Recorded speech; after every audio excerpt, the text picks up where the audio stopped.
오랜만에 하는 것 같습니다. 사도행전 강해 29번째 시간. 한 두 달 반? 예, 두 달 반 만인 것 같습니다. 오늘 소제목을 제가 이렇게 뽑았습니다. 세상에서 가장 아름다운 이름을 부릅니다. 왠지 좀 시적인데요. 다 듣고 나시면 아십니다. 자, 오늘 본문입니다. 사도행전 12장에서 끝났더라고요. 함께 읽겠습니다. 19절부터 23절까지 한 목소리 읽을까요? 헤롯이 그를 찾아도 발견하지 못하며 간수들을 신문하며 그들을 죽이라고 명령하고 유대에서 가이사라로 내려가 거기 머무니라. 헤롯이 두로와 시돈 사람들을 몹시 못마땅하게 여기더라. 그러나 그들이 한 마음으로 그에게 나와 왕의 시종 블라스도를 자기들의 친구로 삼고 화평을 구하니 이는 그들의 지방이 왕의 지방에서 나는 양식을 먹었기 때문이더라. 한 정해진 날에 헤롯이 왕복을 차려입고 자기 왕자에 앉아 그들에게 연설하니 백성이 환호하며 가로되 그것은 신의 음성이요 사람의 음성이 아니라 하거늘 헤롯이 영광을 하나님께 돌리지 아니하므로 주의 천사가 곧 그를 치매 그가 벌레들에게 먹혀 숨을 거두니라. 여러분 우리는요 비록 짧은 구절이지만 여기에 이 크리스찬이 어떻게 살아야 되는지에 대한 굉장히 소중한 교훈들이 많이 담겨져 있습니다. 특히 누구를 통해서 배울 수 있냐면요. 헤롯을 통해서 배울 수 있습니다. 여러분 실패는 병가지 상사다라는 말 들어보셨죠? 그렇습니다. 어떤 사람의 세속적이든 뭐든 속된 말로 어떤 성공, 사람이 어떤 인생을 살면서 성공, 거기에서 사람이 배울 것보다는요, 그 사람의 인생의 실패에서 우리는 배울 것이 더 많다. 그래서 실패는 병가지 상사다. 라는 말이 나왔지 싶습니다. 그만큼 실패로 얻는 유익이 큽니다. 오늘 헤롯은요, 인생에서 실패했습니다. 특히 하나님 앞에 실패했습니다. 두 가지를 실패했는데요. 첫째, 헤롯은 잔인했습니다. 그리고 둘째, 영광을 하나님에게 돌리지 않는 자기가 영광을 다 가로채는 그런 사람이었습니다. 이 두 가지, 이 헤롯이 하나님 앞에 범했던 인생에 실수했던 이 두 가지를 통해서 우리는 아주 훌륭한 교훈을 끄집어내서 우리는 헤롯과 같은 사람이 되어서는 안 되겠다. 오늘 그것이 오늘 설교의 주제입니다. 자, 그러면요. 좀 더 세밀하게 무슨 뜻인지 우리가 그 의미를 찾아가 보겠습니다. 첫째, 잔인해서는 안 됩니다. 여러분, 헤롯은요. 아까도 보셨지만 간수를 신문하고는 바로 죽이라고 명합니다. 그 상황을 아시죠? 베드로가 헤롯이 야고보를 칼로 죽였습니다. 그러자 유대인들이 좋아하는 것을 보고는요. 그 인기를 얻기 위해서 유대인들의 마음을 더 얻기 위해서 베드로도 잡습니다. 베드로도 죽이려고 잡습니다. 그런데 천사가 밤중에 와서 베드로를 데리고 나가죠. 여러분, 몰랐습니다. 간수들도요. 이거는 간수가 지켜서 될 문제가 아니었습니다. 초자연적인 하나님의 능력이었으니까요. 헤롯도 어느 정도 이 내용을 알 겁니다. 뭐냐? 사도들을 통해서 나타나는 기적과 표적 이런 것들을 헤롯이 알기 때문에 초자연적인 능력으로 하나님께서 베드로를 건져내셨다는 것을 헤롯도 어느 정도는 인지하고 있을 겁니다. 그러나 그럼에도 불구하고요. 헤롯은 화가 났습니다. 왜? 베드로를 죽이려고 잡았는데 결국 베드로를 못 죽였거든요.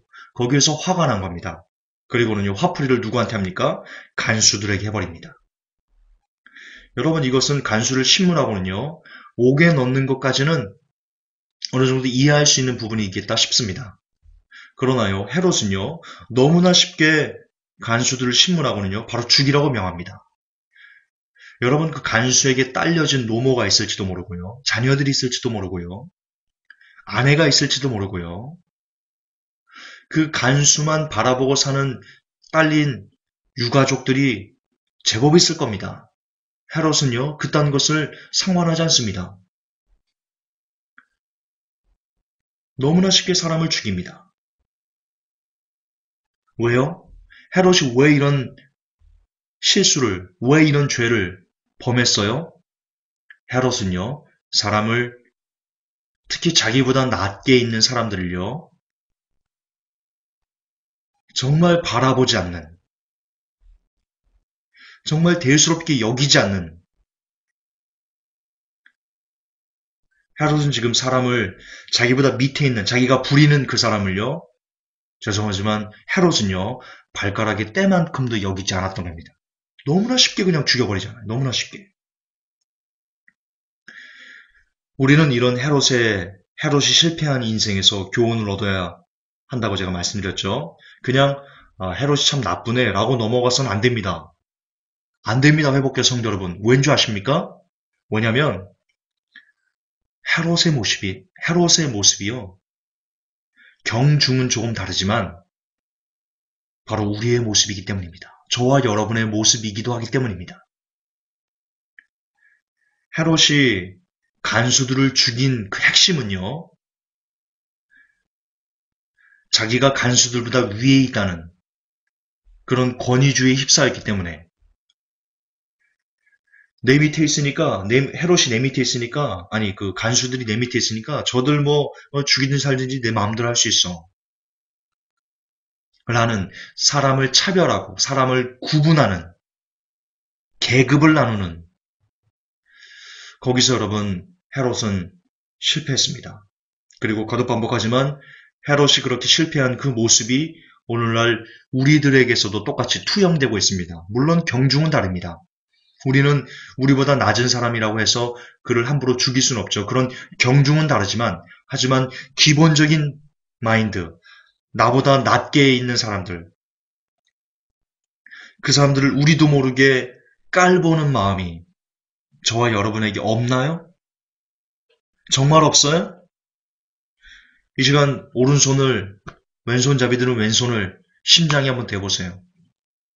여러분은 그동안 살면서 여러분 밑에 들어온 사람들, 혹은 여러분보다 좀 낫다라고 여겨지는 사람들에게 함부로 대한 적이 한 번도 없어요?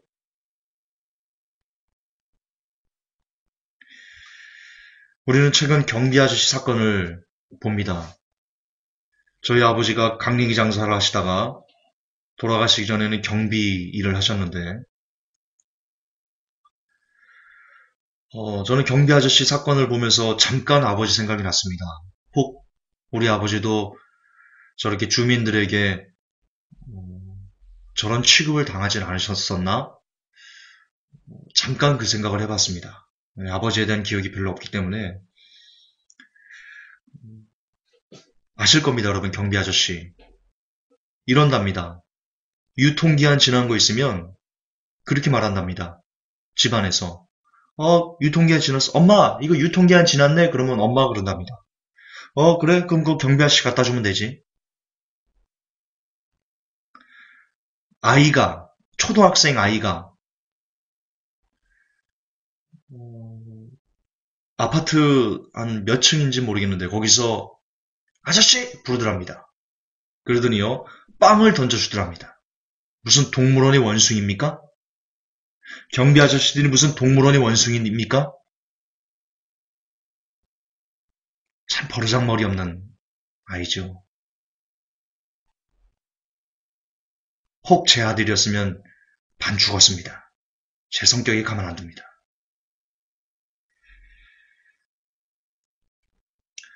어쨌든 그럼 여러분들은 혹 회복교 성도 여러분 중에 아파트에 사시는 분 계십니까? 경비 아저씨나 혹은 아파트를 청소하시는 아주머니들에게 여러분들은 얼마나 따뜻하게 대해주셨습니까? 저희 어머니가 다리 수술을 하시기 전까지 아파트에서 청소부로 일을 하셨거든요.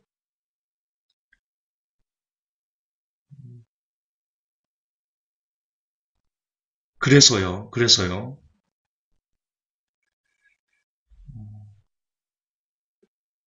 예, 어쨌든, 여러분들은 속된 말로 여러분들보다 조금 더 밑에 있다라고 여겨지는, 물론 그것은 계급이 아닙니다. 그냥 일일 뿐입니다. 잡일 뿐입니다. 그러나 잡을 오늘날 사람들은 계급으로 서열화시키고 있습니다. 삼성 들어가면 무슨 이건희 하면 무슨 높은 사람, 그 삼성에서 건물 경비를 하면 낮은 사람, 되도 않는, 정말 기도 차지 않는 이런 서열화가 당연한 것처럼 이렇게 받아들여지고 있는데요. 좋다 이겁니다. 여러분들은 어쩌냐 이겁니다. 세상 사람들은 그렇게 일자리에 따라서 계급하고 서열화하는데 우리들은 어쩌냐 이겁니다. 크리스찬이라고 말하는 저와 여러분은 과연 경비 아저씨에게 얼마나 따뜻하게 대해줍니까? 청소부 아주머니들에게 얼마나 따뜻하게 대해줍니까? 길거리에서 물건을 파시는 할머니 할아버지들에게는 얼마나 따뜻하게 대해주십니까? 저는 참 고마운 친구가 하나 있습니다. 현우라고요. 김현우라고 있습니다. 어, 제가 고3 겨울방학 때 아르바이트를 했습니다. 아르바이트를 했는데 모란시장에서 청바지를 팔았습니다. 청바지를.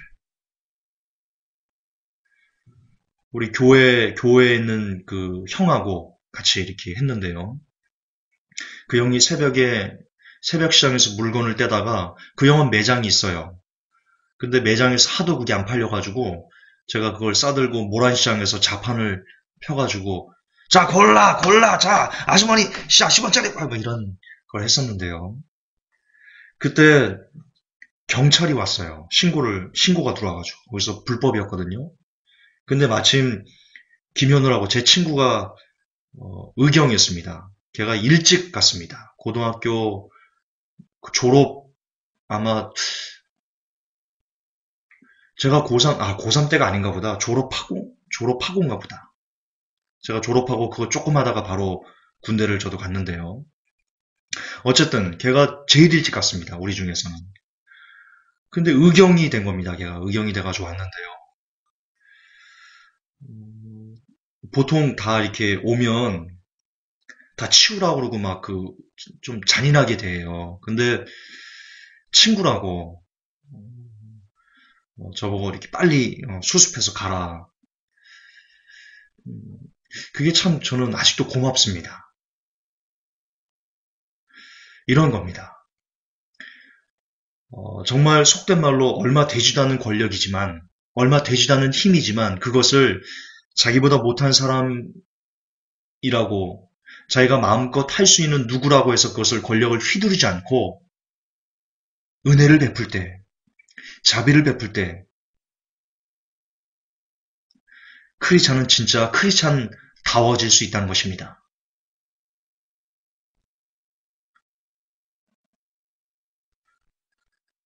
거듭 반복하지만 여러분들은 지하철에서 앞을 못 보기 때문에 도움을 구하는 그런 분들을 보면서 여러분은 어떤 위치에서 그들을 대하셨습니까? 해로처럼. 사람들도 많은데 말이야. 왜 하필이면 지금 이 시간에 뭐 구걸하러 다니는 거야. 이렇게 짜증낸 적은 없습니까?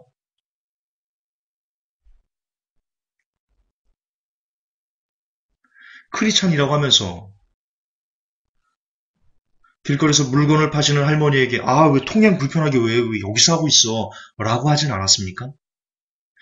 경비 아저씨라고 해서 말도 틱틱하고 그렇게 함부로 대하진 않았습니까? 아파트 청소하시는 아주머니에게 아줌마 일로 와봐요. 이거 뭐야? 이거 길거리 이거 뭐야? 그런 식으로 함부로 하진 않았습니까? 크리스찬이라고 하면서 제가 넌 크리스찬은요 말도 안 하겠습니다. 우리는 그래서는 안 됩니다. 크리스찬은 그래서는 안 됩니다. 그런 인생은 절대로 하나님에게 100% 하나님에게 엄청난 심판을 받게 될 것입니다. 아무리 교회에서 눈물 콧물 다 빼면서 주님 사랑합니다 라고 한다고 할지라도 여러분 주위에 있는 사람들에게 특히 여러분들보다 힘이 없고 여러분들보다 조금 못한 덜 못한 어떤 것을 갖고 있다 해서 그들을 함부로 학대하거나 함부로 말하거나 함부로 대하거나 라는 것을 한다면 거듭반복하지만 그날 교회에서 여러분들이 눈물 콧물 다 빼면서 주여 주여라고 했다고 할지라도 당신만큼은 100% 지옥에 갈 것입니다. 제 목을 걸고 말씀할 수 있습니다. 사람에게 잔인한 사람은 절대로 천국에 갈 수 없습니다. 교회에서는 또 어떻습니까? 제가 여러 번 설교했는데 교회에서 옷을 멋지게 입고 온 차도 막 BMW, 벤츠 막 반츠 이런 거 타고 오면 여러분 괜히 그런 사람들에게 주눅 들지요? 김관훈이 너 얘기하는 거다. 제가 저한테 얘기하는 겁니다. 제가 오프라인 교회를 담임하고 있을 때 정말 고급스러운 옷을 이렇게 입고 오면 왠지 모르게 제가 그분을 한 번 더 쳐다보고 말을 해도 좀 더 조심스럽게 하려고 하는 이런 이중적인 것을 제가 제 양심이 경험했기 때문입니다. 그렇기 때문에도 저는 목회를 하면 안 됩니다. 그렇기 때문에도. 그런 이중적인 사람은 목회를 해서는 안 됩니다. 그러나 대다수가 그렇습니다. 교회에 돈 좀 있어 보이고 어쨌든 좀 있어 보이는 그런 사람이 오면 왠지 성도들은 한마디를 하더라도 좀 더 친절하게 대하는 우리가 그렇게 속물들입니다. 크리스찬이라고 하면서 헤롯과 별반 다르지 않습니다. 그러나 다소 빈곤하게 옷차림으로 보이는 그런 사람들에게는 왠지 전혀 어렵지 않게 그들을 대합니다. 아닙니까? 여러분은 안 그럽니까? 김관훈이만 그럽니까? 예, 아마 저만 그럴지도 모릅니다.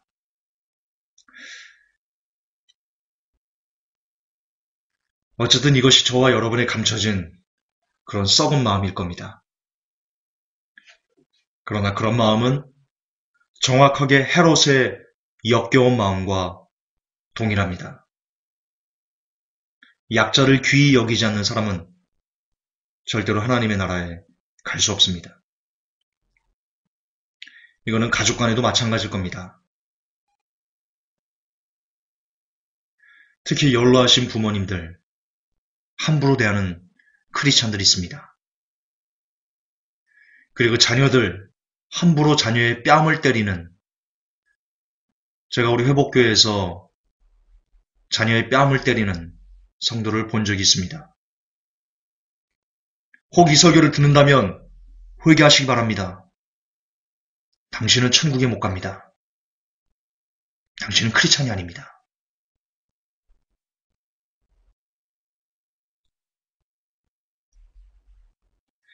자녀와 연로하신 부모님들은 약자입니다. 부모라고 해서 아직 장성하지 않은 자녀를 함부로 학대하고 함부로 욕하고 함부로 뺨을 때리고 자녀를 교육할 때는요. 자녀가 잘못한 것이 있으면요. 그걸 얘기해 주세요. 자녀가 납득할 수 있도록. 그리고는 회초리를 때리세요. 손찌검하지 마세요.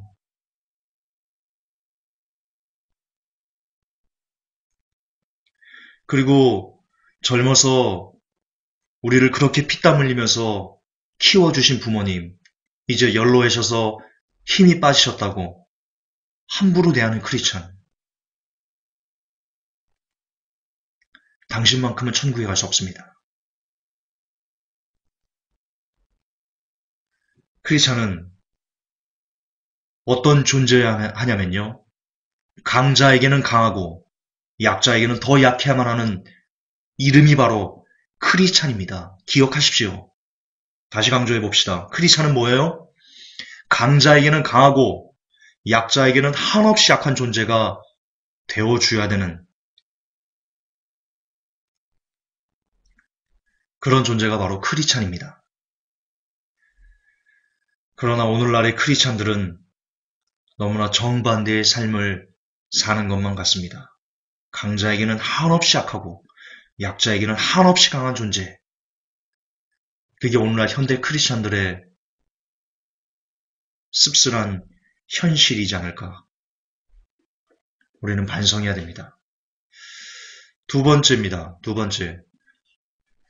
헤롯이 했던 실수는요, 모든 영광을 자기가 가로챘다는 것입니다.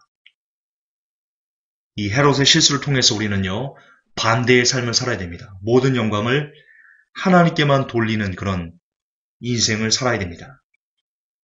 성경을 보니까 헤롯의 목소리가 굉장히 웅장했던 것 같습니다. 그리고 아름답기까지 했던 모양입니다. 물론 백성들의 아부일 수도 있었겠지만 그런 아부도 어느 정도 꺼리가 있어야 되겠죠. 헤롯의 목소리가 모기만 했다면 예! 영광을 돌려라! 이랬다면 그렇게까지 극찬하진 않았겠죠. 그래도 뭔가 좀 웅장하고 아름다운 음성이었을 것 같습니다. 그래서 사람들은 환호했습니다. 칭찬을요. 마음껏 헤롯에게 했습니다. 이것은 신의 소리다. 헤롯, 당신의 음성은 신의 소리다. 그러자 헤롯은요, 그 모든 것을 자신이 다 받아먹었습니다. 그리고는 죽었습니다. 우리는 여기서도 큰 교훈을 얻어야만 합니다. 왜냐하면 아까도 말씀드렸지만 헤롯의 그 모습은 곧 우리의 모습이기도 하기 때문입니다. 저는 특별히 헤롯이 영광을 자기가 독차지해서 죽었던 이 사건을 특별히 목회자 여러분들이 깊이 묵상했으면 하는 마음을 간절히 전합니다. 교회에서 가장 두드러지는 사람은 단연코 목회자가 될 수밖에 없습니다. 제일 앞에서 모든 사람들을 상대로 강론하고 설교하고 그리고 무슨 문제 있으면 목사님에게 찾아오고 이런 어쨌든 교회의 중심 역할을 하는 것이 사실이기 때문입니다. 물론 목회자가 교회의 중심 역할을 하는 것 옳지 않습니다. 저는 그렇게 봅니다. 역할이 확실히 분리되어야 된다고 생각하는데요. 그러나 개척교회는 그게 어쩔 수 없습니다. 저도 압니다. 해봤으니까. 그러나 어쨌든 지금 그 얘기 하자는 게 아니고요. 결과적으로 교회에서 가장 두드러진 사람은 단연코 목회자가 될 수밖에 없는데요. 그래서 목회자가 어떤 일을 한다. 특히 설교를 잘하는 목회자다. 그러면 성도들이 이렇게 말합니다. 우르르 몰려와서 아이고 우리 목사님, 아이고 우리 목사님. 그러면서 마치 목회자를 하나님처럼 떠받드는 그런 모습을 심심찮게 볼 수 있습니다. 실제 일화입니다. 여러분들이 그분의 설교를 들어보셨는지 모르겠지만 굉장히 유명한 목사님이신데요. 그 목사님이 예배를 끝내고 앞에 이렇게 인사를 왜 성도님들 가니까 배웅하려고요. 저는 그것도 옳지 않다고 생각하는데요. 어쨌든 이렇게 어떤 유명 목사님이 그 예배가 다 끝나고 성도님이 돌아갈 때 배웅을 하려고 이렇게 한 번씩 악수를 하는데 할머니 한 분께서 이렇게 지나가시면서 이렇게 말씀하셨답니다. 아이고 우리 작은 하나님, 아이고 우리 작은 하나님.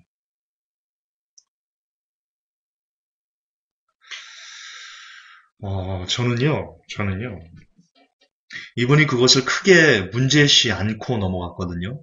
설교 때. 그러나 저는 성도가 가면서 아이고 우리 작은 하나님 이렇게 얘기했으면요. 그 자리에서 그 성도를 야단쳤어야 된다고 생각합니다. 그래서 그 생각을 바르게 잡아줘야 됩니다. 어떻게 인간이 작은 하나님이 될 수 있습니까? 있을 수 없는 겁니다. 있을 수 없는 겁니다. 그냥 인간은 인간일 뿐입니다. 여러분, 베드로가 그랬습니다. 아시죠? 고넬료가 베드로 앞에 무릎을 꿇습니다. 그때 베드로가 저지합니다. 일어나라, 나도 사람이다. 예, 그렇게 해야 됩니다. 성도가 가면서 목사님에게 아이고 우리 작은 하나님 그렇게 얘기하면요. 누구누구 성도님 그 말을 취소하십시오. 옳지 않습니다. 저를 죽이는 겁니다. 내가 어떻게 하나님이 될 수 있습니까? 내가 어떻게 작은 하나님이 될 수 있습니까? 다시는 그런 생각 하지 마시고 다시는 그런 말을 입 밖에 내지 마십시오. 큰 실수하신 겁니다. 그렇게 그 생각을 바르게 잡아주셨어야만 합니다.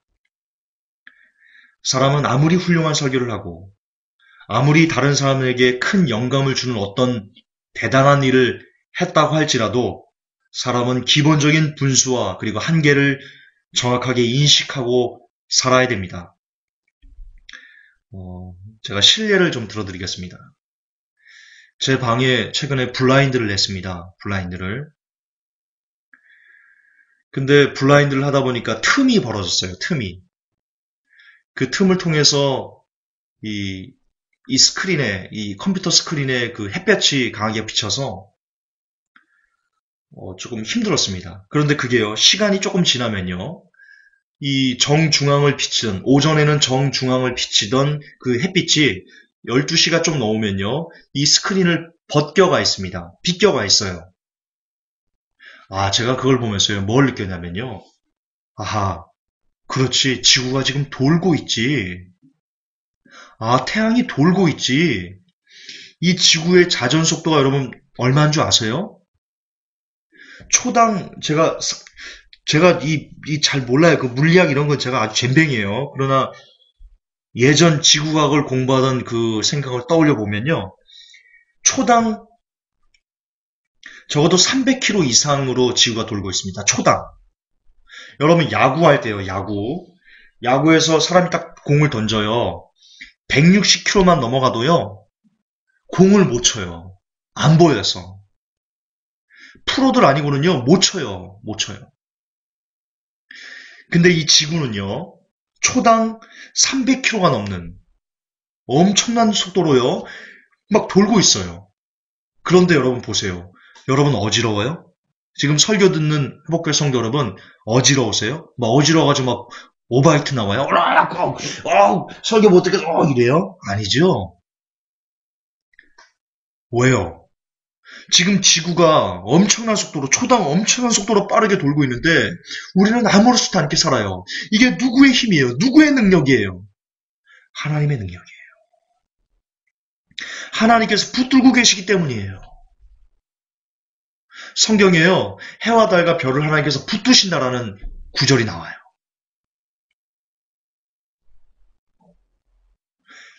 아무리 여러분 설교를 잘하고 아무리 다른 사람들에게 영감을 주는 대단한 일을 한다고 할지라도 하나님께서 이 지구가 빨리 도는 이것을 붙들지 않고 있으면 여러분 어지러워서 설교 못해요.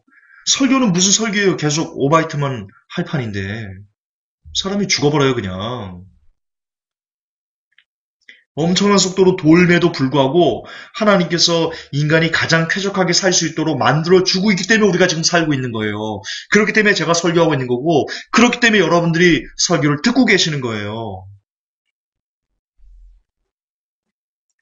또한 여러분 저희 집에 불이 나간 적이 있었어요. 깜깜해서 볼 수가 없었어요. 눈이 있음에도 볼 수가 없었어요. 그래요. 하나님께서 해와 달과 별을 주지 않았으면요. 우리는 눈이 있어도요. 절대로 볼 수 없어요. 가시광선이 없으면 뭔가를 볼 수가 없어요. 사람은. 그러면 설교는 누구 때문에 할 수 있는 거예요? 설교를 어떻게 해요? 성경을 보니까 그리고 자판을 보니까 설교 원고를 준비해서 설교를 할 수 있는 거잖아요. 근데 설교 원고를 볼 수 있는 그 빛을 누가 주셨어요? 하나님이 주신 거예요. 그러면 설교는 누가 한 거예요? 하나님이 할 수 있도록 허락해 주신 거라고요. 그런데 설교 좀 잘했다고 그 영광을 목회자가 낼름 받아먹을 수 있어요? 하나님이 빛을 걷어가 버리셨으면 어떻게 설교할 건데요? 마찬가지예요. 30초 동안 숨을 참아보세요. 자, 제가 시간 잴게요. 다 따라하세요. 지금 저도 할 거예요. 자, 50초 시작. 30초 숨.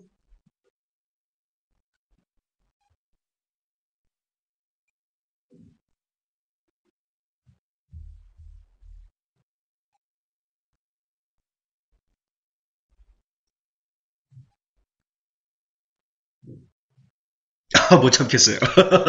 20초도 못 참겠어요, 저는. 저는 폐활량이 나빠가지고 20초도 못 참겠어요. 자. 여러분 숨을 못 쉬는데 설교 준비할 수 있어요? 할 수 있어요?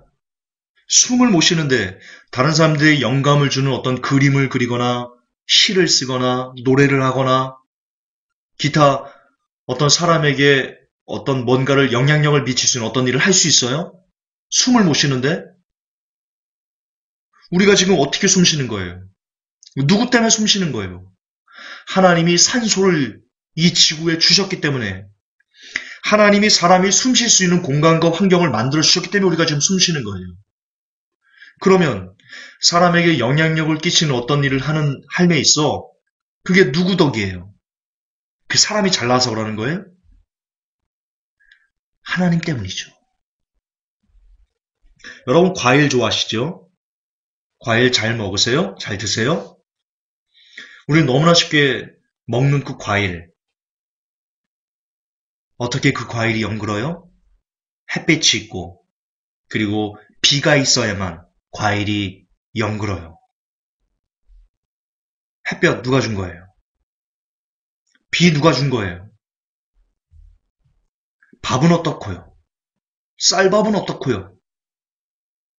우리 밥 못 먹으면 어떻게 돼요? 먹을 거 없으면 우리 어떻게 해야 돼요? 설교할 수 있어요? 한 일주일 저를 굶겨보세요. 제가 설교할 수 있을 거라고 생각하세요?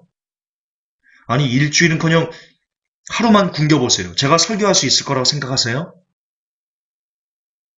제가 하루를 굶으면요, 여러분들은 일주일 동안 설교를 못 들을 수 있어요. 제가 굶으면 미쳐버리거든요.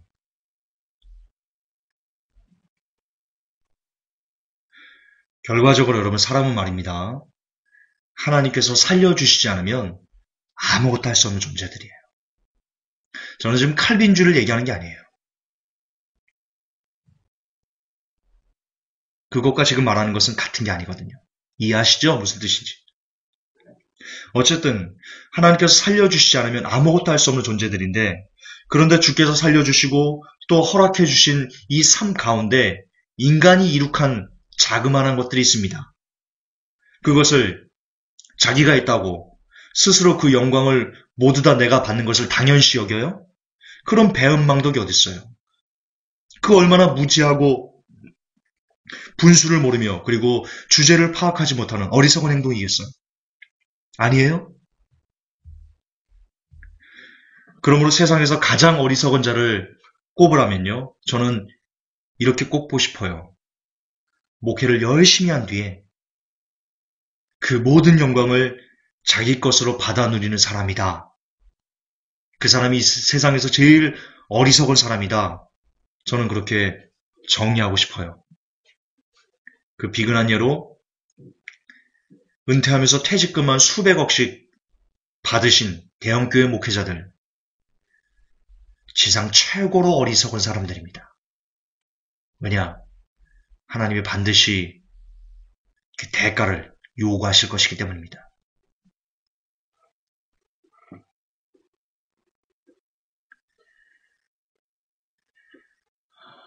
그렇습니다. 우리는 크리스찬은요. 자, 제가 지금 뭐 하자는 거예요? 이 헤롯의 실수를 통해서 뭐 하자는 거예요? 주제가 뭐예요? 헤롯이 아까 잔인해서 멸망했고 모든 영광을 자기가 가로챘기 때문에 멸망했다. 그렇게 제가 말씀드렸죠. 그러면 우리는 그 실수를 반복하지 않기 위해서 실수를 거울 삼아 우리는 어떤 사람이 돼야 돼요? 따뜻한 사람, 잔인하지 않은 사람, 그리고 모든 영광을 하나님께 돌리는 사람이 돼야 돼요. 그 예가 있어요. 그렇게 이 땅을 살아내신 실예가 있어요. 바로 가장 아름다운 이름을 가지신 예수님이 그렇게 살다 가셨어요. 모든 영광을 철저하게 하나님께 돌리고 자신은 바람처럼 사라지고 자셨던 한 분, 예수님이세요. 예수님은 삼위일체 하나님이세요. 예수님에 대해 성경은 이렇게 기록하고 있거든요. 빌립보서 2장 6절에 그는 근본 하나님의 본체시나 하나님과 동등됨을 취할 것으로 여기지 아니하시고 오히려 자기를 비워 종의 형체를 가져 사람들과 같이 되었고 사람의 모양으로 나타나셨으며 자기를 낮추시고 죽기까지 복종하셨으니 곧 십자가에 죽으심이라. 아멘. 그렇습니다. 하나님이 사람이 되셨습니다. 하나님이 사람이 되신 것도 우리가 이해할 수 없는,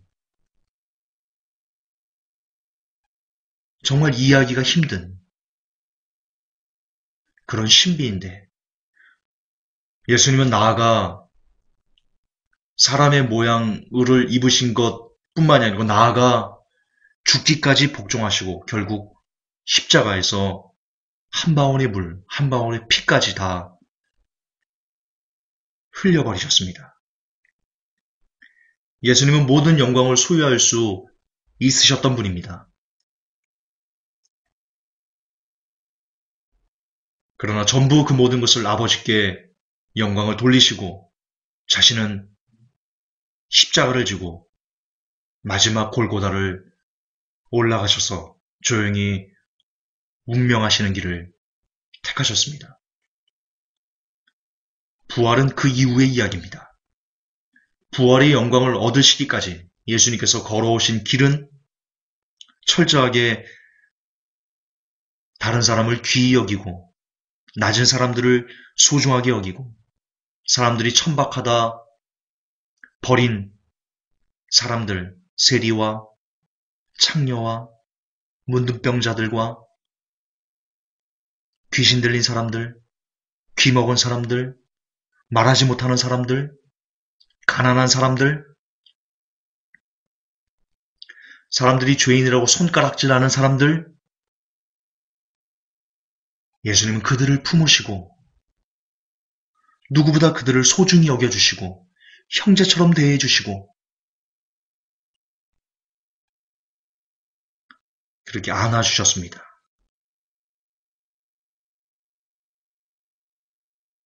그리고 병자와 귀신을 내쫓고 기적을 행하시는 그 능력을 보고 사람들이 억지로 임금 삼으려고 할 때 예수님은 홀로 물러가사 기도하시면서 그 모든 영광을 하나님께 돌리셨습니다. 이처럼 예수님은 철저하게 헤롯과 정반대의 삶을 사셨습니다. 반면 지금 시대의 목회자들은 귀신을 내쫓는다고 광고하며 능력의 종, 신유의 종, 불의 종이라고 그렇게 스스로 불리기를 좋아하면서 영광받기를 원하고 있습니다. 반성하셔야 됩니다. 신문지상에 능력의 종, 불의 종 이렇게 써가지고 광고하시는 목사님들 회개하셔야 됩니다. 예수님은 그렇게 살지 않으셨습니다. 예수님은 유명세를 얻으려고 살지 않으셨습니다.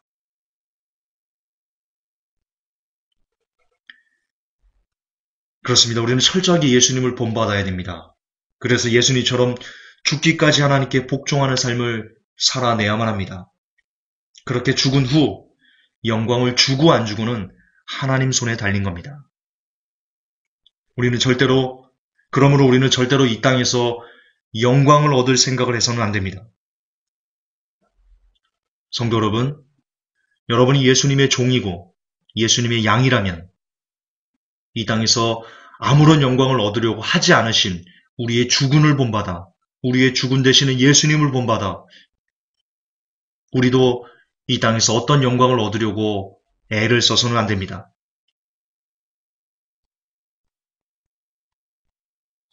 아니 영광은커녕 도리어 십자가를 지고 죽음의 길을 가셨던 우리 죽은 예수님을 본받아 우리도 영광이 아닌 오히려 십자가를 짊어져야만 합니다. 거듭 반복하지만 절대로 어떤 영광도 기대해서는 안 됩니다. 이 시간 그 이름을 부릅시다. 예수님께서 살아오신 그 삶을 기억하며 세상에서 가장 아름다운 이름인 그 이름, 예수님의 이름을 부릅시다. 그 이름을 부르면서 우리도 그분께서 가신 그 길을 똑같이 쫓아가십시다. 그 길은 영광이 아닌 고난의 길입니다. 그 길은 칭찬이 아닌 죽음의 길입니다. 그 길은 박수가 아닌 십자가의 길입니다. 오늘도 그렇게 낮은 곳을 향해 가고 또 가서 날마다 우리의 정욕과 욕심 십자가에 못 박아 죽일 때, 그래서 죽기까지 우리가 하나님께 복종하는 삶을 살 때, 비로소 영광은 죽음 이후 우리에게 찾아올 것입니다. 세상에서 가장 아름다운 분이란 호칭을 받으시는 우리 예수님처럼 말입니다. 오늘도 그분 안에서 우리의 자아가 온전히 십자가에 못 박아 죽어지기를 소망하는 저와 여러분이 되시기를 진심으로 기원합니다. 주님, 주님의 이름이 참으로 아름답습니다. 주님께서는 모든 영광을 가지실 수 있었고 헤롯보다 더한 권세를 누리실 수도 있으셨습니다. 그러나 주님께서는 가난하고 헐벗고 세상 사람들에게 손가락질 당하는 그 낮은 사람들을 불쌍히 귀히 여기사 그 모든 영광을 다 버리셨습니다.